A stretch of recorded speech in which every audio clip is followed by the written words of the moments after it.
Мына биздин суранарыбыз ушул. Каалаганыңарга бергиле.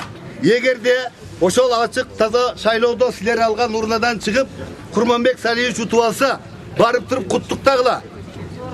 Мына утупсың таза шайлоодо деп. Бизде соттун бийлигин бүгүнкү күндө жергиликтүү бийлик алып, анан жергиликтүү бийлик милиция кызматкерлерин ошо таркатууга колдонуп атат. Бул деген өтө чоң одонолук.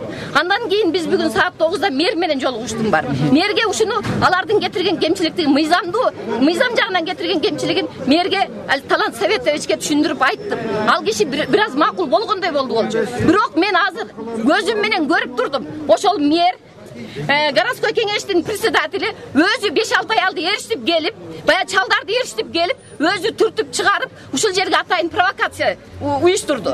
Менин официалдуу түрдө заявление. Мынакей азыр мен мэрге барып айттым. Талант Исаевич. Талант Исаевич, сиз азыр мыйзамды буздуңуз. Провокаторларды эриштип келдиңиз десем, провокаторлар эриштип келип митингди таркатыш менин милдетим болчу деп жооп берди.